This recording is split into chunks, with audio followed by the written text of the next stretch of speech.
introduce our guest from Turkey, Cenk Dağlıoğlu. It's hard, I know. So please say how. Dağlıoğlu. Yeah. So it's really nice to see you here, and Cenk is going to tell us something about the advances in cancer care. So please. Thank you, Professor. Just I'm going to try how it's working, okay? And thank you for your attention and welcome. First of all, I would like to thank Professor Zimietin because for this kind invitation. We already published 2 different papers together and submitted 2 different research proposals together. It's really a opportunity for me to collaborate with Professor Zimietin. And thanks again, Professor, for your kind invitation. And today, I'm going to talk in this presentation. I'm going to talk about cancer, but specifically on drug resistance, because drug resistance continues to be the principal limiting factor for achieving cures in patients with cancer. And today, therapeutic approaches have been shown that even if tumor went into remission quickly, eventually they develop resistance, and resulting in disease relapse. And so, in this talk, I will point out a potential multifaceted solution to drug resistance that's based on non-drug formulations. And this is my outline. I summarized my presentation in 2 main titles. The first one is about recent advances in anti-cancer drugs, which implies the historical analysis of anti-cancer drugs. And I'm going to give some information on multi-drug resistance in cancer. And then in this talk, I will point out a nanomedicine-based approaches, which aim to neutralize drug resistance to potentiate the efficacy of chemotherapeutics. And I'm going to share some of my data from the concept of nanoparticle formulations and to their therapeutic effects. And so, the discovery of novel anti-cancer drug is critical, not only for pharmaceutical research, but only for patient treatment. There's no laser beam on this? No, I think. No. Okay, I'm going to point with my finger. And as you can see from here, on the systemic analysis of FDA-approved anti-cancer drugs, in the last 17 years, the treatment strategy has been changed dramatically. From cytotoxic-based drugs to targeted-based drugs. Here is the cytotoxic-based drugs, first drugs, which can kill rapidly dividing cells by targeting their DNA replication pathways. Whereas the targeted drugs refers to agents which are interacting with molecular targets that are involved in cancer growth, spread, and progression. And as you can see here on the timeline of drug development, for a successful drug approval, there are 5 different stages have to be passed through. And these stages are including discovery of anti-cancer drugs, their in vivo and in vitro experiments, and their clinical trials, FDA approval stage, and marketing stage. And of course, all these stages will cost us at least 2 decades. And not only time, but also manpower and high costs are the other issues have to be taken into account. Therefore, these 17-year experiments have been showing that and taught us now we have to transform the treatment strategy from targeted therapy to smart therapy. Because we all have to accept that cancer cells are very adaptive and smart. And the treatment strategies have to be more adaptive and smarter than them. And so in this case, the essential part, we have to most concentrate on tumor adaptation. In other words, multi-drug resistance. Because resistance to chemotherapy is one of the major problems facing current cancer research. And as you can see here on these figures, there are different kind of a number of different drug resistance mechanisms have been identified to date, and either inherent or acquired, they mediate the development of multi-drug resistance against every effective anti-cancer drugs. So these mechanisms are including increased drug efflux, decreasing drug uptake, inactivation of anti-cancer drugs, modification of drug targets, maybe by single mutations, superior DNA repair mechanism, and defective apoptotic pathways, epigenetics, and dysregulation of microRNAs. And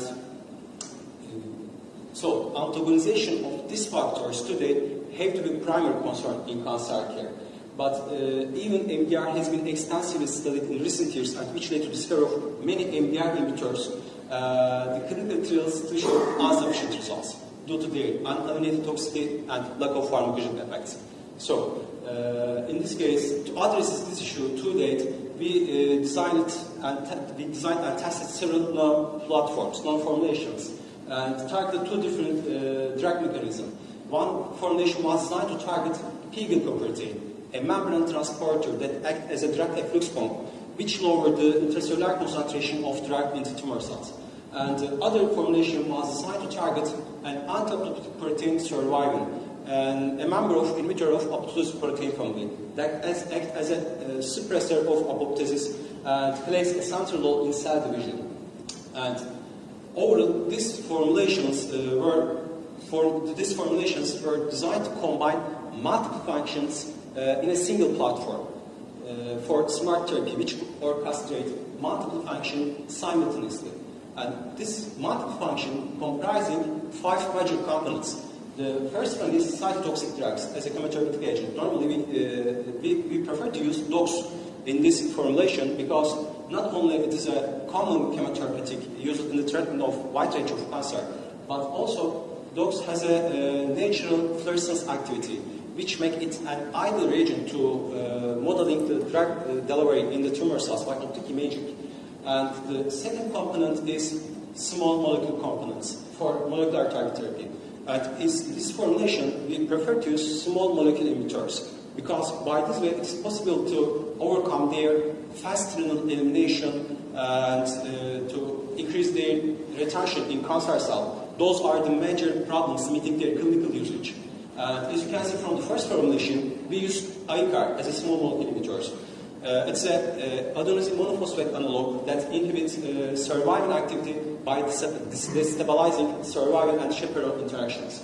And at the other formulation, we use quercetin as a small molecule emitter. It's a natural flavonoid that inhibits efflux pump activity by mimicking and targeting the ATP binding site of the ABG transporters. And as you can realize from the first two components, we designed this platform for combination therapy, which combine cytotoxic drugs and molecular target therapy. And as a third, the third component is imaging agents for monitoring the nanoparticle locations. These nanoparticles are luminomagnetic-based nanomaterials with their fluorescence and magnetic properties, serving as a sorry.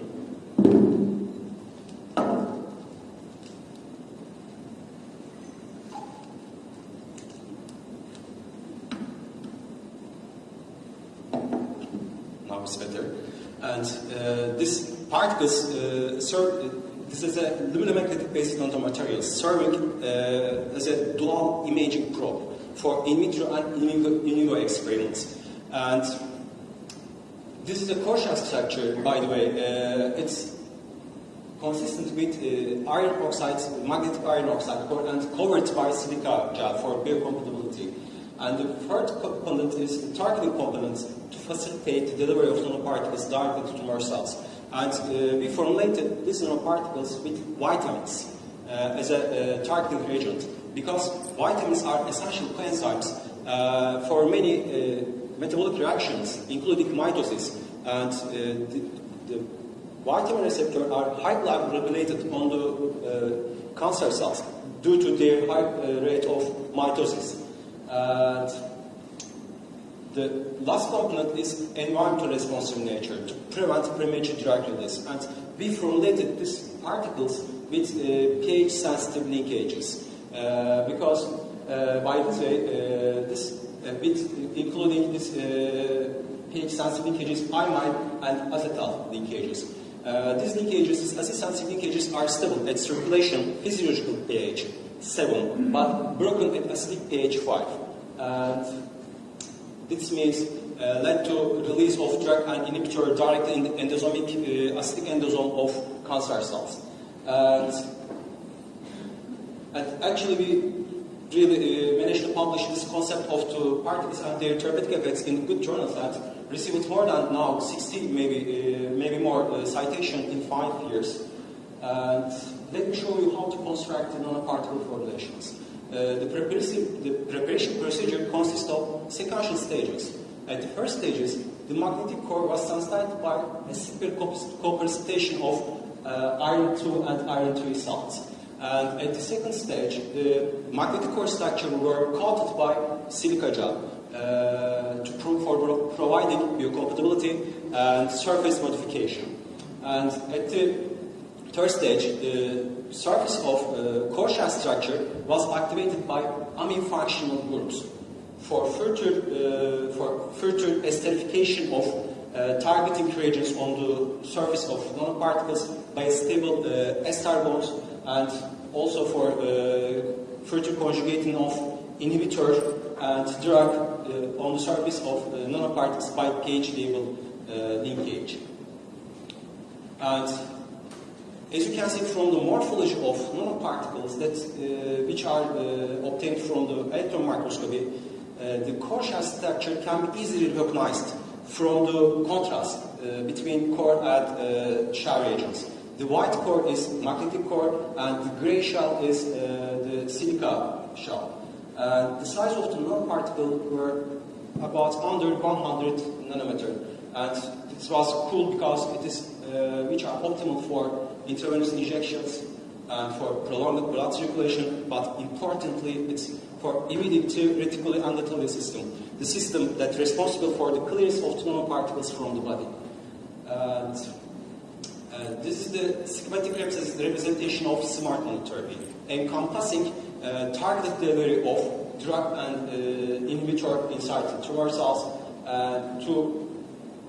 for neutralizing the drug resistance components and to potentiate the efficacy of chemotherapy for a combination therapy. Actually, this smart approach is expected to be the future treatment of cancer. And let's have a look at the therapeutic effects of these nanoparticles. And actually performed many cell biology experiments with totally different kind of cell lines and to investigate the feasibility of nanoparticles.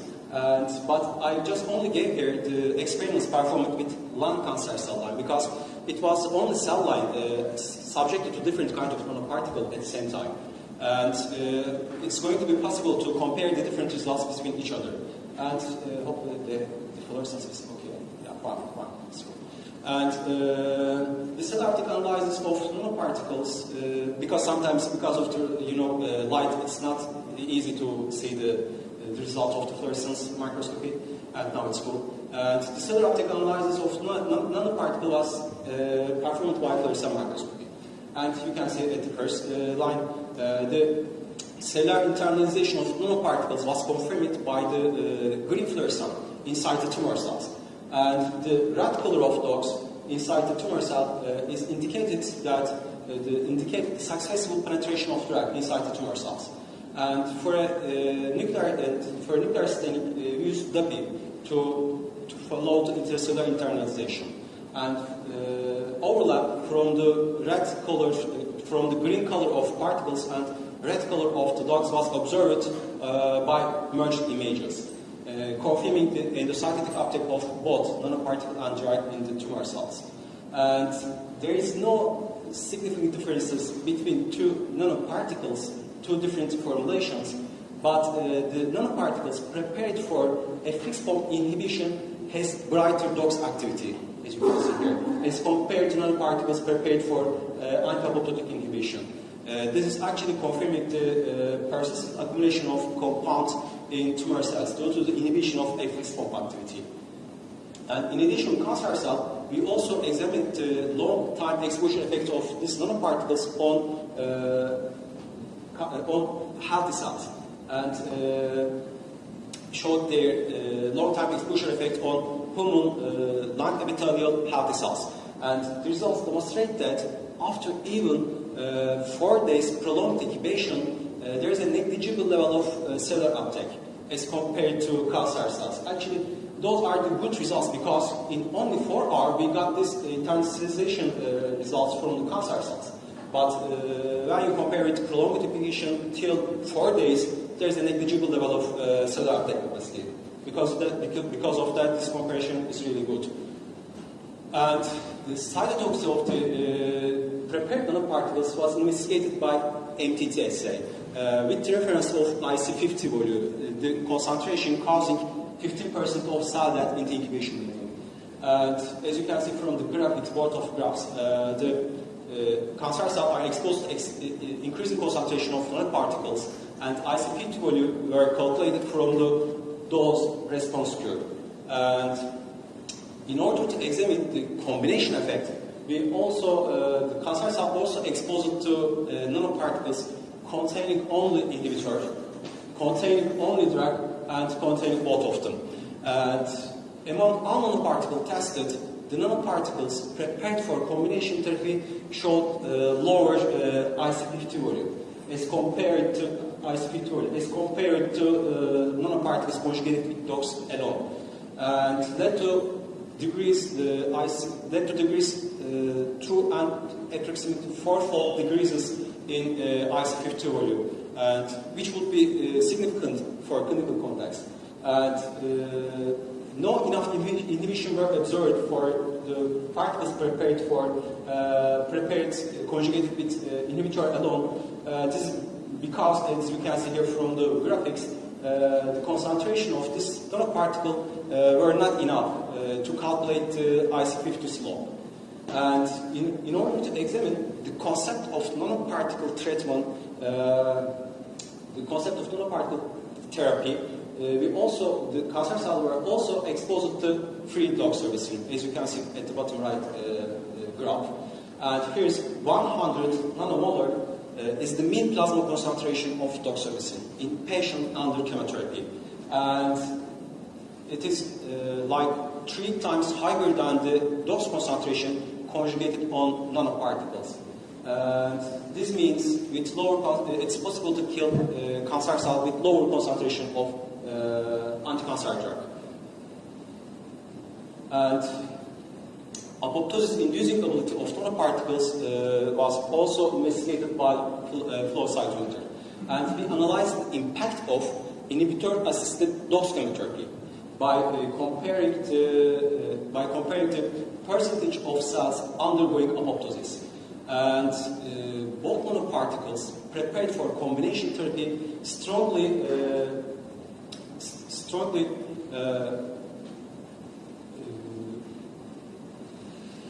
what I was going to say here.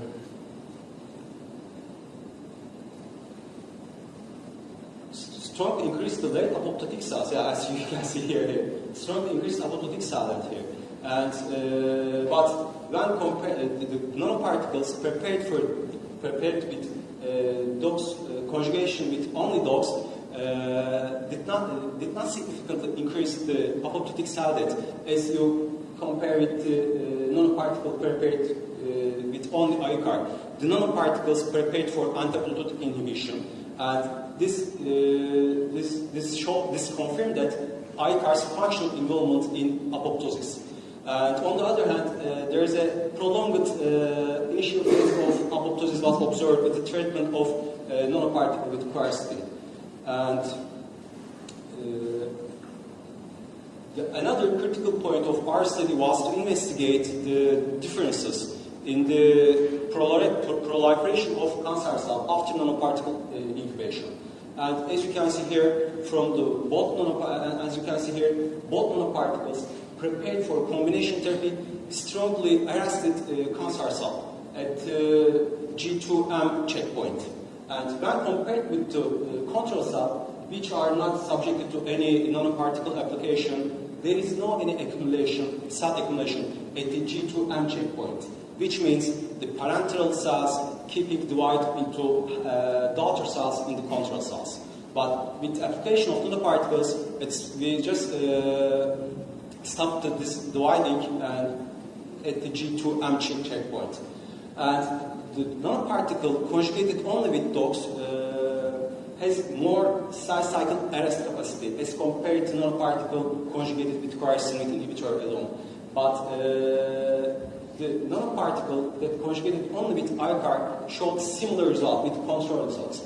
This is more probably because these nanoparticles did not affect the concentration of this nanoparticle was not sufficient to affect the apoptotic cell death, or maybe these nanoparticles are induced apoptosis without cell cycle arrest. As you can see here, it's induced apoptosis is really much at the late apoptotic cells and increase the percentage of late apoptotic cells, but it has no any ability for arresting the cell cycle capacity. It's more probably because of the concentration, or this particles is just inducing apoptosis without cell cycle arrest.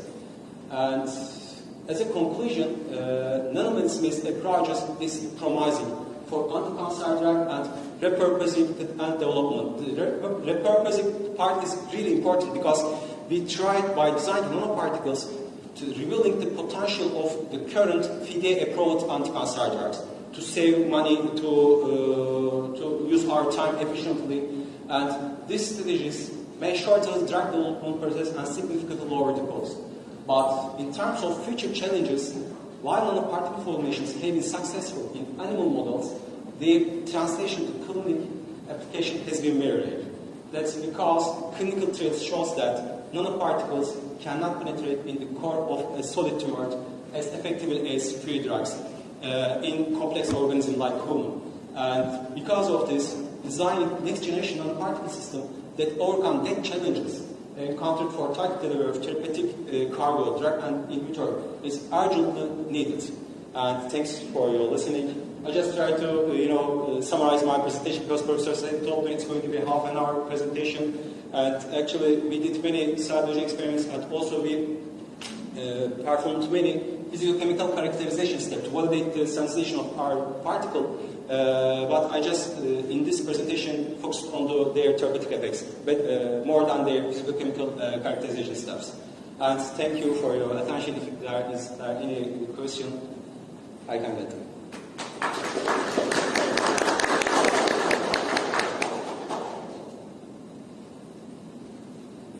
Please.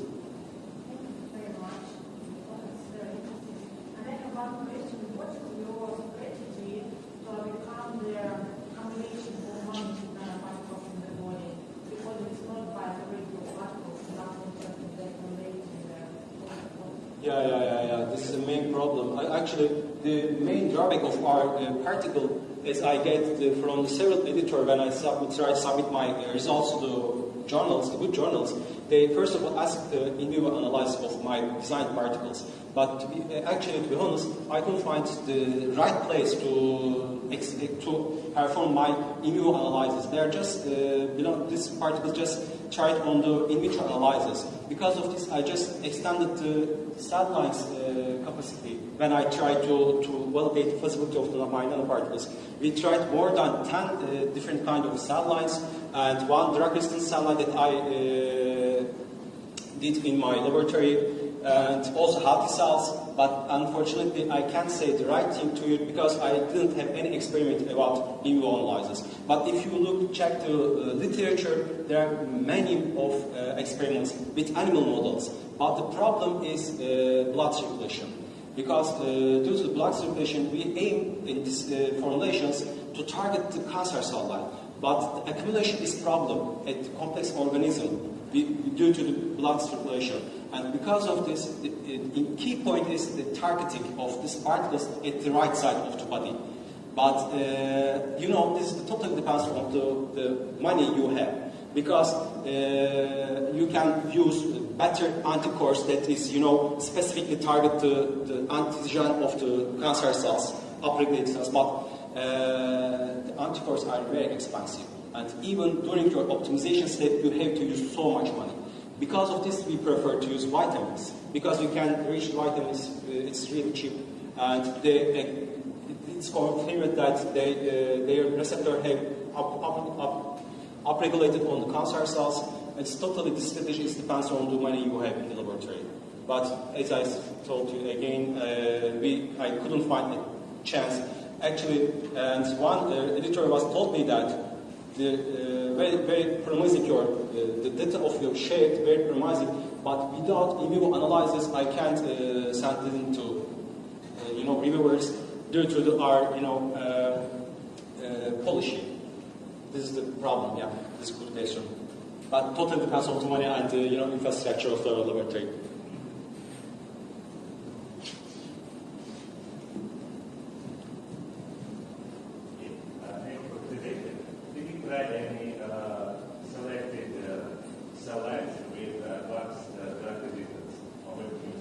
Yeah, I did. Actually, we showed, I didn't share it, but I'm going to show it here.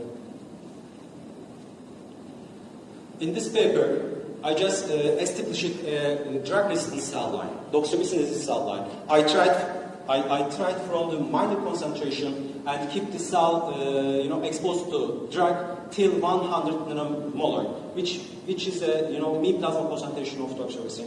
And just in every single my cell passage, I just keep the drug resistance drug cells.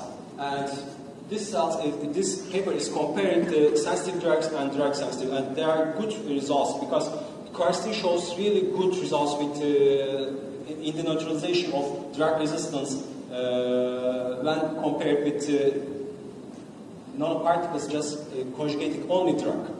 And our main aim in this concept preparing nanoparticles for combination effect, not for just targeting a single molecule in the cancer cells.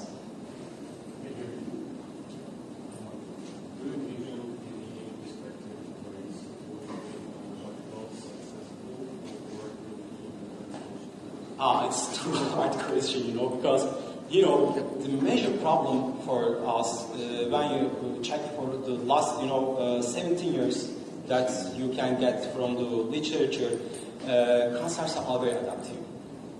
I can't give you a guarantee they are not going to gain more resistance against every effective anti-cancer drugs, but we are trying our best. Because of this, I just write here about next generation nanoparticles, because next generation should include inside a specific targeting of cancer cells without affecting any healthy cells in the body and resistance against the fast blood circulation.